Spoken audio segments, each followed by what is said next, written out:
Media बंधुओं को अवगत कराना चाहता हूं कि पूर्व निर्धारित कार्यक्रम के अनुसार मोस्ट के लोगों द्वारा आज 12 अगस्त से सत्याग्रह का कार्यक्रम शिक्षक को नाक रगड़वाने, आदि गंभीर अमानवीय कृत्य करने और जिला प्रशासन पूरी तरीके से मगरूर मदहोश की हालत में है। विधि के शासन नाम की कोई चीज़ नहीं है। इसके लिए मोस्ट के लोगों द्वारा 12 अगस्त से सत्याग्रह कार्यक्रम का आयोजन निश्चित किया गया था। उसी कड़ी में हमारे साथी लोग जिला अधिकारी कार्यालय के सामने पहुंचे और वहां सत्याग्रह प्रारंभ किया, लेकिन पुलिस प्रशासन ज़बरदस्ती बल प्रयोग करके हमारे साथी जीशान अहमद को, हमारे साहब राम उजागर यादव जी को और साथियों को बल प्रयोग करके ये खींच करके ज़बरदस्ती तिकोनिया पार्क ले आए। मैं चूँकि कॉलेज में था, मैं कॉलेज से जब अपने छुट्टी के बाद जब मैं आया तो पता चला कि हमारे दोनों साथियों को ज़बरदस्ती बलपूर्वक ये लोग खींच के ले गए, प्रशासन लोग। हम वहाँ रुके रहे। हमने कहा कि भाई जोर ज़बरदस्ती से काम अगर करना है तो फिर जोर ज़बरदस्ती ही कर लीजिए। बात हुई कि सब लोग इकट्ठा होइए, तिकोनिया पार्क चलिए। मजिस्ट्रेट साहब ने, सीओ साहब ने, सभी बड़े अधिकारियों ने कहा कि तिकोनिया पार्क चलिए, हम लोग वार्ता करेंगे, वहीं वार्ता होगी। हमने कहा वार्ता यही हो जाए, कलेक्ट्रेट के अंदर हो जाए। कह नहीं, यहाँ वार्ता नहीं होगी, तिकोनिया पार्क में चलिए, वहीं वार्ता होगी। हम लोग तिकोनिया पार्क आए, उनके बात पे यकीन करके, उनके बात पे विश्वास करके हम लोग तिकोनिया पार्क आए, लेकिन कोई अधिकारी यहाँ वार्ता करने के लिए नहीं आया। इतना बड़ी वादा खिलाफी मजिस्ट्रेट के रूप में कार्य करने वाले हमारे एसडीएम साहब और कोतवाल साहब और सीओ साहब, इतने और सिटी मजिस्ट्रेट महोदया, इतनी बड़ी वादा खिलाफी इतने लोगों के सामने इस तरह का झूठ बोल रही है।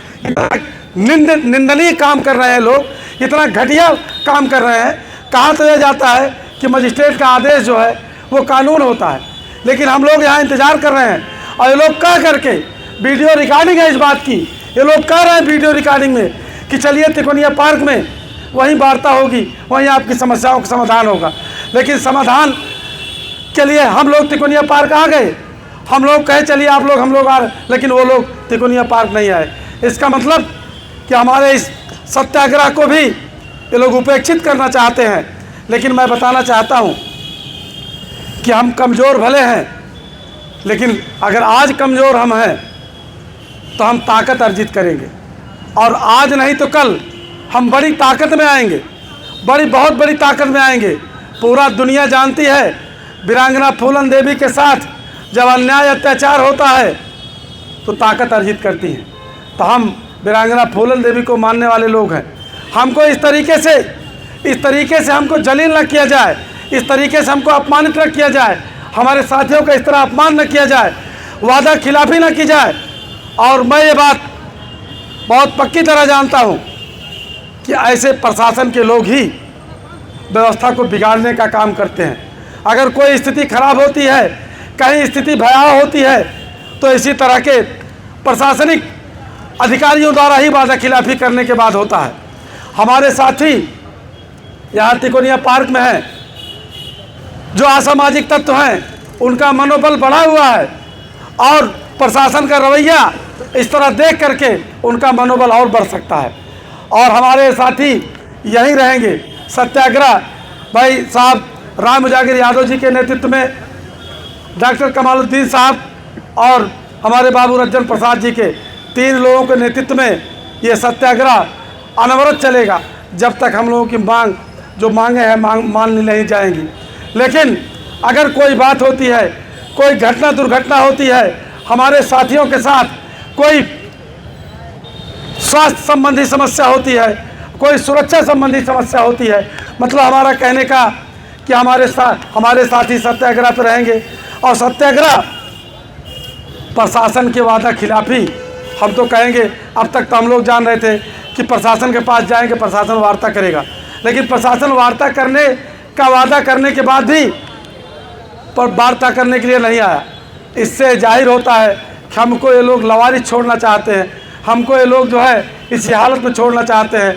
तो हम लोग चाहे जो भी हमको झेलना पड़े, चाहे जैसे भी करना पड़े, हम लोग उसके लिए तैयार हैं। अगर हमारे साथियों के किसी के स्वास्थ्य संबंधी या सुरक्षा संबंधी कोई गड़बड़ी होती है, कोई घटना दुर्घटना होती है, उसका जिम्मेदार मैं सीधे जिलाधिकारी महोदय को मानता हूँ। चूँकि जिलाधिकारी धृतराष्ट्र बन गए हैं, सब कुछ देख रहे हैं, सब कुछ देखने के बाद भी वो बोल नहीं रहे हैं। उनकी कौन सी ऐसी मजबूरी है, वो कौन सी मजबूरी में फंसे हुए हैं?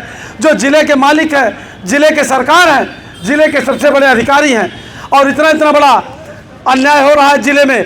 शिक्षक साथी के साथ इस तरह किया जा रहा है, हम लोग साथ इस तरह नाइंसाफ़ी की जा रही है। जिलाधिकारी महोदय, ये कौन सी ऐसी मजबूरी है? टोटल जिम्मेदारी इसके लिए जिलाधिकारी महोदय को मैं इसके लिए जिम्मेदार मानता हूँ। जितनी भी मतलब स्थितियाँ डेवलप हो रही हैं, आगे जो भी स्थितियाँ, अगर अपनी घटना कोई होती है, अपनी स्थिति कोई डेवलप होती है, तो उसके जिम्मेदार जिलाधिकारी महोदय।